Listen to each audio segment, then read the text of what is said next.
대제사장과 그와 함께 있는 사람, 즉 사두개인의 당파가 다 마음에 시기가 가득하여 일어나서 사도들을 잡아다가 옥에 가두었더니 주의 사자가 밤에 옥문을 열고 끌어내어 이르되, 가서 성전에 서서 이 생명의 말씀을 다 백성에게 말하라. 그들이 듣고 새벽에 성전에 들어가서 가르치더니 대제사장과 그와 함께 있는 사람들이 와서 공회와 이스라엘 족속의 원로들을 다 모으고 사람을 옥에 보내어 사도들을 잡아오라니, 부하들이 가서 옥에서 사도들을 보지 못하고 돌아와 우리가 보니 옥은 든든하게 잠기고 지키는 사람들이 문에 서 있으되 문을 열고 본즉 그 안에는 한 사람도 없더이다.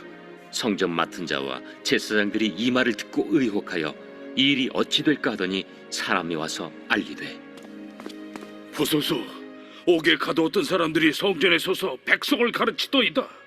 성전 맡은 자가 부하들과 같이 가서 그들을 잡아왔으나 강제로 못함은 백성들이 돌로 칠까 두려워함이더라. 그들을 끌어다가 공회 앞에 세우니 대제사장이 물어, 우리가 이 이름으로 사람을 가르치지 말라고 엄금하였으되 너희가 너희 가르침을 예루살렘에 가득하게 하니 이 사람의 피를 우리에게로 돌리고자 함이로다.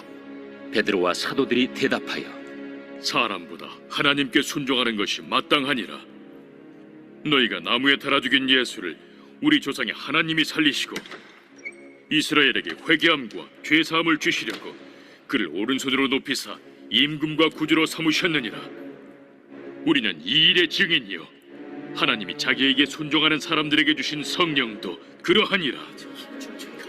그들이 듣고 크게 노하여 사도들을 없이하고자 할세, 바리새인 가말리엘은 율법 교사로 모든 백성에게 존경을 받는 자라. 공회 중에 일어나 명하여 사도들을 잠깐 밖에 나가게 하고 말하되,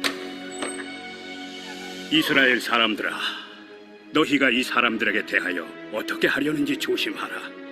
이전에 드다가 일어나 스스로 선전하매 사람이 약 400명이나 따르더니 그가 죽임을 당하매 따르던 모든 사람들이 흩어져 없어졌고, 그 후 호적할 때에 갈릴리의 유다가 일어나 백성을 깨어 따르게 하다가 그도 망한즉 따르던 모든 사람들이 흩어졌느니라. 이제 내가 너희에게 말하노니 이 사람들을 상관하지 말고 버려두라. 이 사상과 이 소행이 사람으로부터 났으면 무너질 것이요 만일 하나님께로부터 났으면 너희가 그들을 무너뜨릴 수 없겠고 도리어 하나님을 대적하는 자가 될까 하노라. 그들이 옳게 여겨 사도들을 불러들여 채찍질하며 예수의 이름으로 말하는 것을 금하고 놓으니, 사도들은 그 이름을 위하여 능욕받는 일에 합당한 자로 여기심을 기뻐하면서 공회 앞을 떠나니라. 그들이 날마다 성전에 있든지 집에 있든지 예수는 그리스도라고 가르치기와 전도하기를 그치지 아니하니라.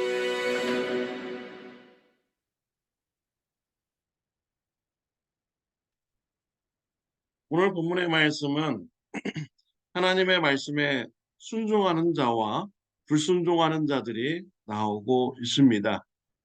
사도들은 기도를 함으로써 성령 충만함을 받았습니다. 담대하게 예수님의 말씀을 전하였습니다. 예수님이 그리스도임을 증거하였습니다.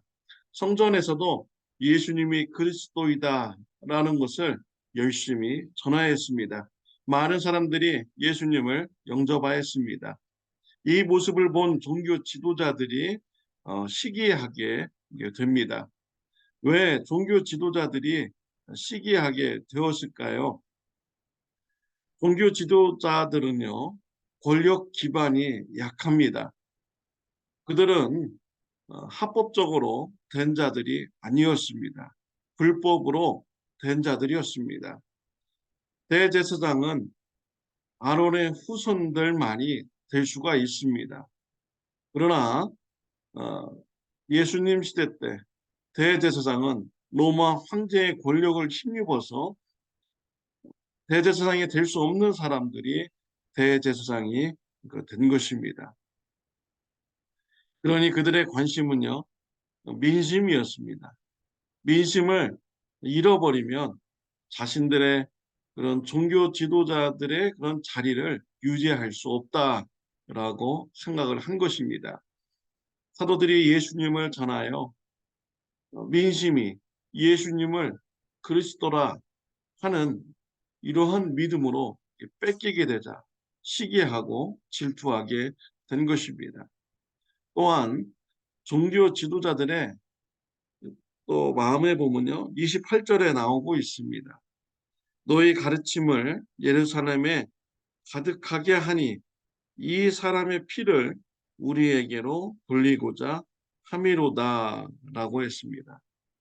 예수님이 그리스도다라는 이런 복음이 전파될 때 아무 죄 없는 예수님을 십자가에 못 박아 죽였던 종교 지도자들의 죄가 다 드러나게 되는 것입니다.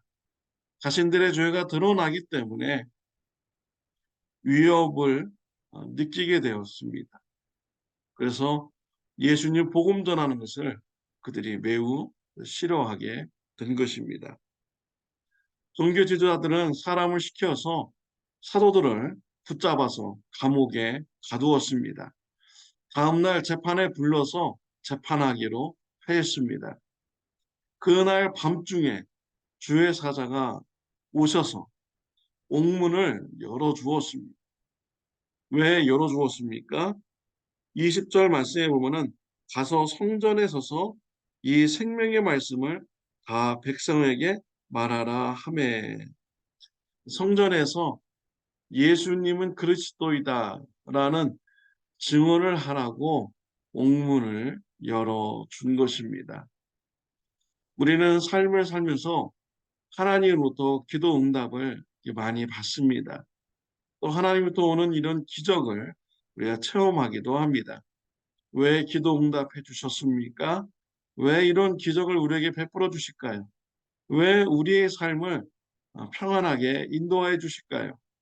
예수님의 복음을 전하라는 것입니다. 우리에게 가장 중요한 사명은 바로 예수님을 전하는 것이죠. 예수님을 전하도록 우리의 필요한 모든 것을 하나님께서 공급해 주시는 것입니다. 사도들이 옥에 갇혀서 복음 전하지 못하게 될 때 하나님께서는 주의 사자를 보내어서 옥문에서 사도들을 건져 주셨습니다. 그리고 그들에게 예수님의 복음을 성전에서 전하도록 하셨습니다. 사도들은 이러한 말씀에 순종하였습니다. 쉽지 않은 순종이었습니다. 사도들이 다시 성전에 가서 예수님을 전한다면 다시 붙잡힐 것입니다. 또 핍박도 당할 것입니다. 그런 것을 뻔히 알면서도 사도들은 말씀에 순종하였습니다. 사도들의 삶은 종교 지도자들과 다른 삶이었죠. 자신의 그런 평안함을 유지하기 위한 것이 아니라 사명을 감당하기 위한 이런 삶이었습니다. 사도들은 날이 새자 새벽부터 성전에 가서 예수님은 그리스도이다라고 증거하였습니다. 종교 지도자들은 날이 새자 사도들을 불러오라고 합니다. 부하들이 감옥에 갔더니 옥문은 닫혔는데 그 안에 한 사람도 없는 것입니다. 이 일을 와서 보고합니다. 종교 지도자들은 모두 다 의아하게 생각합니다. 이때 다른 부하가 와서 보고하죠. 사도들이 성전에서 예수님에 대해서 가르치고 있습니다. 전하고 있습니다. 종교 지도자들은 사람을 보내어서 그들을 붙잡아 오라고 합니다. 사도들을 붙잡을 때 강제로 붙잡지 못했습니다. 백성들이 다 보고 있기 때문이죠. 강제로 붙잡아 갔다면은 민심이 더 소요하기 때문에 민심 때문에 점잖게 사도들을 붙잡아 온 것입니다. 재판에 세웠습니다. 왜 예수님을 전하느냐? 왜 예수님을 전하여서 우리의 그런 죄가 드러나게 하고 예수님의 피의 그런 대가를 우리에게 돌리려고 하느냐라고 물었습니다. 사도들이 대답합니다. 사람보다 하나님께 순종하는 것이 마땅하다라고 대답합니다. 사도들은 사람의 말보다 하나님의 말씀에 순종하는 삶이 더 우선시 되어야 된다는 것을 분명히 한 것입니다. 사랑하는 성도 여러분, 사도들과 같이요. 사람의 말보다 하나님의 말씀을 더욱더 귀하게 여기는 저와 여러분들이 되시기를 바랍니다. 예수님의 복음을 전할 때 옆에서 다음에 얘기해. 때가 되면 얘기해. 라고 이렇게 옆에서 누가 말한다면 여러분들은 어떻게 하겠습니까? 사람의 말보다 하나님의 말씀을 더 순종하시기를 바랍니다. 주위에 반대하는 말이 있을지라도 하나님께서 때를 넣든지 못 얻든지 전하라고 했으니 복음 전하는 삶을 사는 저와 여러분들이 되시기를 바랍니다. 사도들은 법정에서도 예수님의 복음을 전합니다. 30절, 31절에 너희가 나무에 달아 죽인 예수를 우리 조상의 하나님이 살리시고 이스라엘에게 회개함과 죄 사함을 주시려고 그를 오른손으로 높이사 임금과 구주로 삼으셨느니라. 우리는 이 일의 증인이요 하나님이 자기에게 순종하는 사람들에게 주신 성령도 그러하니라. 담대하게 법정 앞에서 너희들이 죽인 이 예수님을 하나님께서 다시 살리셨고 우리의 구주, 우리의 왕으로 높여주셨다. 이스라엘에게 회개함과 죄 사함을 주시려고 예수님의 복음을 전파하게 하였다. 예수님을 영접하는 자에게 성령을 주신다. 라는 이런 말씀을 전하였습니다. 담대하게 복음을 반대하는 자들 앞에서 복음을 전한 것이죠. 예수님을 전한 것입니다. 반대하는 사람들 앞에서도 기가 꺾이지 않고 예수님을 전하는 삶이 되시기를 바랍니다. 종교 지도자들은 이 말을 듣고 분노했습니다. 죽이고자 했습니다. 이때 가말리엘이라는 사람이 중재안을 내놓았죠. 죽이기보다는 하나님께 심판을 맡기자. 하나님으로부터 나온 자들이라면 우리가 막을 수가 없다. 하나님으로부터 나온 자들이 아니면은 그들은 자연적으로 소멸될 것이다. 가말리엘의 중재안에 모두가 동의하게 됩니다. 사도들을 채찍질로 때리고 법정에서 내보내게 됩니다. 이때 사도들의 반응은 어땠습니까? 41절, 42절에 보면 사도들은 그 이름을 위하여 능력받는 일에 합당한 자로 여기심을 기뻐하면서 공회 앞을 떠나니라. 그들이 날마다 성전에 있든지 집에 있든지 예수는 그리스도라고 가르치기와 전도하기를 그치지 아니하니라. 사도들은 핍박받는 것, 채찍받는 것을 기뻐했습니다. 그리고 이 핍박받는 걸로 인해서 복음 전하는 것을 주저하지 않았습니다. 더욱더 성전에서 전화했습니다. 집에서도 전화했습니다. 핍박받는 것, 사도들과 같이 두려워하지 마시고요. 기뻐하면서 받으시기를 바랍니다. 거부당하는 것, 반대당하는 것 기뻐하시기 바랍니다. 하늘나라의 큰 상급으로 쌓인 것입니다. 핍박이 반대당하고 거부당하는 것이 복음 전하는 것에 방해가 되지 않는 삶이 되시기를 바랍니다. 더욱더 예수님을 전하시기를 바랍니다. 종교 지도자들과 사도들의 삶 대조적이었죠. 종교 지도자들은 자기 자신만을 위해서 살아가는 자들이었습니다. 사도들은 하나님의 말씀에 순종하는 삶이었습니다. 저와 여러분의 삶은 어떻습니까? 나만을 생각하면서 살아가는 삶입니까? 하나님의 말씀에 순종하면서 핍박받아도 손해보더라도 거부당해도 순종하는 이러한 삶입니까?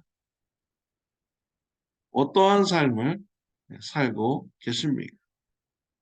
핍박받아도 기뻐할 수 있습니까? 핍박받아도 예수님을 전할 수 있습니까? 내 일보다 하나님의 일을 먼저 생각하면서 예수님을 전할 수 있습니까? 성령 충만함을 간구하시기를 바랍니다. 성령 충만함을 받을 때 성령님께서 우리가 예수님을 전하는 것을 감당할 수 있도록 인도하여 주십니다. 우리의 힘으로 등으로 할 수 있는 일이 아닙니다. 성령님이 주시면, 성령님이 도와주시면, 성령님께서 은혜 주시면 감당할 수 있습니다. 성령 충만함을 간구하며 성령님의 능력으로 예수님은 그리스도라고 전하는 삶이 저와 여러분들에게 있으시기를 바랍니다. 기도드리겠습니다. 하나님 아버지 감사합니다. 성령 충만함을 허락하여 주옵소서. 주님이 주시는 힘으로 부활의 증인이 되게 하여 주옵소서.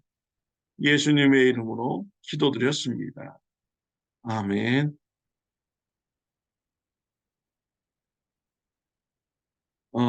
박복주 목사님 장례 예배가요. 월요일 날 오전 11시에 참좋은교회 본당에서 있습니다. 화관 예배는 7월 7일 금요일 오전 11시에 레드랜드 묘지에서 있습니다. 주소는 주보를 통해서 자세히 알려드리도록 하겠습니다. 오늘 하루 성령 충만함을 간구하고요. 성령 충만함으로 예수님을 전하는 삶 되시기를 바랍니다.